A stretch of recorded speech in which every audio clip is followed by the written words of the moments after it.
Assalomu alaykum kanalimiz kuzatuvchilari. Yana bir obyektimiz Oltinko'l tumanida o'z egalariga chiroyli holatda topshirilmoqda. Ushbu obyektimizni oqqa shokolad rangda 0.35 qalinlikdagi tunikafon bilan qilib berganmiz. Obyektimiz darvozaxonalari, o'stirmalarini hamda ichkari ayvonlari, ustullargacha o'rab berganmiz. Ko'rishingiz mumkin. Ustullarning hammasini liniyaga olib chiqib, o'stirmalari bilan bir xil holatda qilib berdik.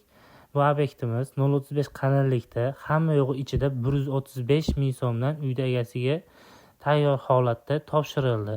Bu narx ichiga kirmaydigan narsalar faqatgina oynalari bo'ldi. Oynalari отдельный narxda hisoblanadi.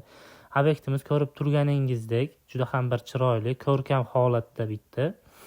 Xo'p, bu taraflariga delali fasonda do'ppichalarni ham darvozaxonalariga moslab qilib berganmiz. Bir donagina bu tarafga oynali ramka, narigisiga qo'ymaganmiz. Sababi u tarafimiz yozgi oshxona sifatida foydalanishi nazarda tutilyapti.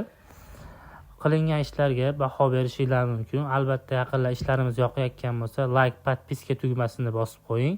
Eslatib o'tamiz, xizmatlarimiz vodiy bo'ylab barcha turdagi tunikafon xizmatlarini qilib beramiz. Inshaalloh sizning uyingizga shunaqa sifatli tunikafonlar kerak bo'ladigan bo'lsa, bizga aloqaga chiqing.